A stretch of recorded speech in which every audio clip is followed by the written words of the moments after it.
Sábado da 13ª semana do Tempo Comum. A palavra de Deus deste dia nos apresenta na primeira leitura, Amós capítulo 9, versículo 11 a 13. Amós capítulo 9, versículo 11 a 13. Leia esse trecho na sua Bíblia e depois acompanhe essa breve meditação. A conclusão do livro de Amós, todo caracterizado por um tom sombrio e de ameaça, fornece finalmente uma palavra de esperança.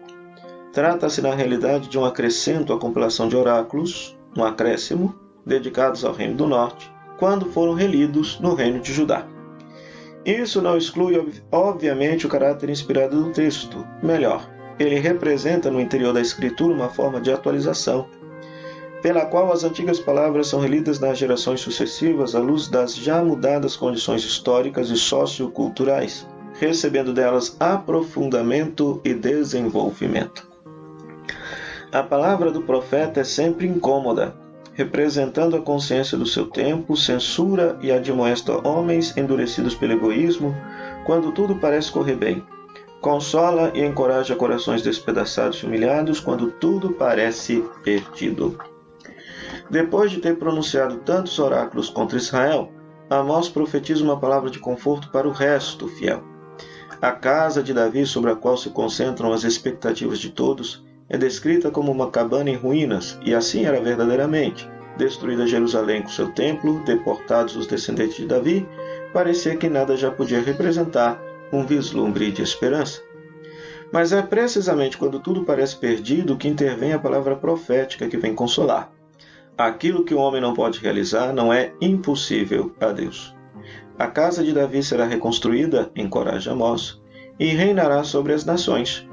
E a terra produzirá com tal generosidade que ao mesmo tempo se poderá semear e colher. O vinho novo e o fruto dos jardins são o símbolo da alegria dos tempos messiânicos. O salmo deste dia é o Salmo 84, verso 9 e o verso 11 a 14. Salmo 84, verso 9, 11 a 14. O Salmo recorda o regresso de Israel à terra prometida e deseja a paz que Deus restituirá a quem voltará para ele no seu coração.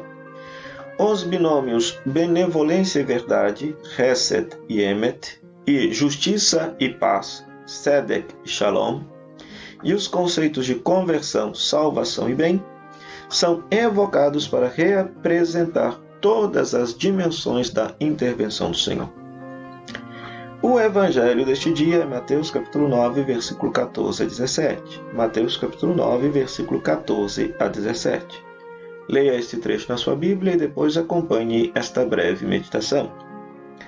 A controvérsia descrita no evangelho de hoje constitui em Marcos um dos conflitos acontecidos na Galileia que provocam a absoluta hostilidade das autoridades judaicas em relação a Jesus. Esta hostilidade já aparece lá no capítulo 2, versículo 18 a 22. Confira lá. Em Mateus, pelo contrário, representa um entreato entre um grupo de milagres. Desta vez, são os discípulos de João que discutem sobre a questão do jejum. O texto refere uma certa tensão ainda existente nos anos 80 d.C., quando o evangelho foi escrito, entre os cristãos e os discípulos de João Batista, os quais, como os fariseus, dão seguimento a uma espiritualidade feita de observâncias e práticas ascéticas. A novidade cristã está em outras paragens, está em outra importância. O âmago do texto é a imagem de Cristo esposo na linha da pregação profética que a partir de Oséias aplicava a Deus a veste de esposo de Israel. Confira lá, Oséias capítulo 1 a 3. No judaísmo, as núpcias reais cantadas pelo Salmo 44 foram referidas ao rei Messias, embora o esposo de Israel permaneça só e sempre Deus. A linguagem cristã muda de perspectiva e aplica a Jesus a imagem esponsal. Tratam-se, porém, de esponsais dolorosos. Paradoxalmente, o esposo vai ser-lhes tirado, e então virão tempos de jejum. Versículo 15. Estamos na presença de uma primeira alusão à sua morte violenta, alusão que muitos exegetas atribuem à meditação sucessiva da igreja primitiva. Pelo contrário, é inegável que o Senhor iniciou desde um princípio um caminho de messianismo humilde e terá previsto o aspecto trágico dele. As máximas sobre o remendo de pano novo e sobre o vinho novo foram provavelmente colocadas aqui pelo evangelista por causa da sua referência à divergência entre cristianismo e judaísmo, devida ao dinamismo novo que os velhos esquemas já não podiam conter. Peçamos ao Senhor, portanto, a graça de compreendermos a novidade que é Ele diante de tantas estruturas religiosas caducas, mas a novidade que é Cristo para cada um de nós, o esposo de toda a humanidade. Esposo de toda a humanidade. E se porventura a nossa vida pessoal e comunitária estiver numa situação de tribulação, tal qual Israel no Reino do Norte, acolhamos esta palavra profética de Amós, que nos ensina que Deus pode fazer novas todas as coisas. Oremos.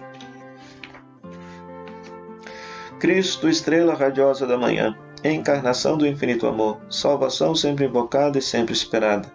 Toda a igreja agora vos fala, como a esposa pronta para as núpcias.